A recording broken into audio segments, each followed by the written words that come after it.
In this video number 8, we will study about the dams. Now the question arises, why do we seek to build the dams? The first and most important reason is that we can ensure the storage of adequate amount of the water in dams, and this storage of water in dams is helpful in generating electricity.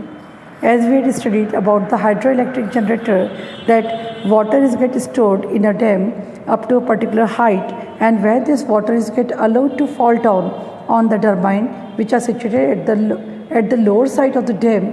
At that time, the first of all, the potential energy of the water is get converted in the kinetic energy, and this kinetic energy is finally get converted in the form of the electric energy, and in this way electricity is get produced by the falling of the water in the dam.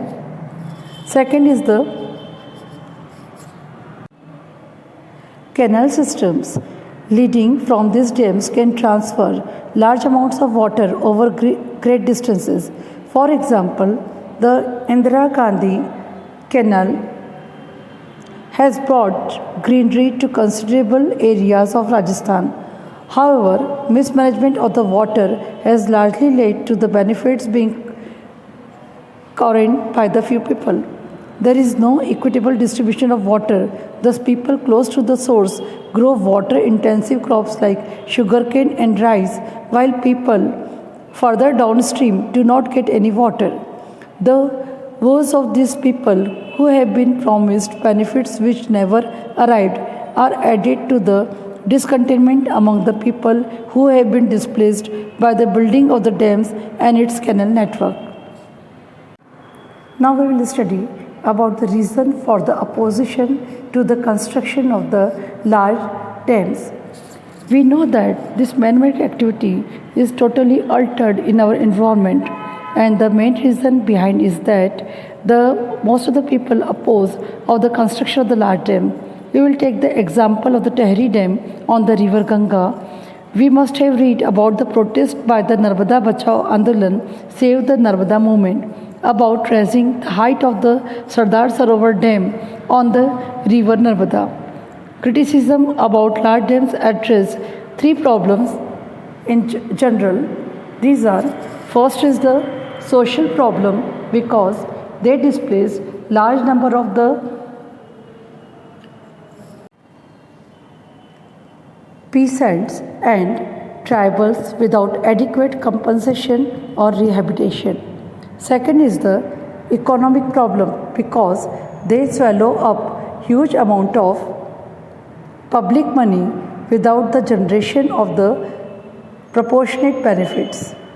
Third is the environmental problem, because they contribute enormously to deforestation and the loss of biological diversity. अब हम video number 8 में बांध का अध्ययन करेंगे। तो प्रश्न यह उठता है कि हम बांध क्यों बनाना चाहते हैं। इसका सबसे महत्वपूर्ण कारण यह है कि बड़े बांध जो रहते हैं उसमें जल संग्रहण पर्याप्त मात्रा में किया जा सकता है, जिसका उपयोग सिंचाई के लिए ही नहीं वरन विद्युत उत्पादन के लिए भी किया जाता है। जैसा कि हम पूर्व के अध्याय में पढ़ चुके हैं कि बांध निर्माण जब किया जाता है तो उसमें एक निश्चित ऊंचाई तक जल का संग्रहण किया जाता है। उसके पश्चात ये जल ऊंचाई से नीचे की ओर प्रवाहित किया जाता है और निचले स्तर पर टरबाइन पाई जाती है, टरबाइन का संचालन किया जाता है। तो टरबाइन पर बहता हुआ जल गिरता है तो जल की स्थितिज ऊर्जा पहले गतिज ऊर्जा में परिवर्तित होती है और गतिज ऊर्जा फिर जो है वह विद्युत ऊर्जा में परिवर्तित हो जाती है।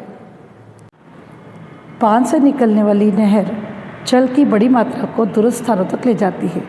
जैसे इंदिरा गांधी नहर से राजस्थान के काफ़ी बड़े क्षेत्र में हरियाली आ गई है, परंतु जल के खराब प्रबंधन के कारण मात्र कुछ व्यक्तियों द्वारा लाभ उठाने के कारण जल प्रबंधन के लाभ से बहुत से लोग वंचित रह जाते हैं।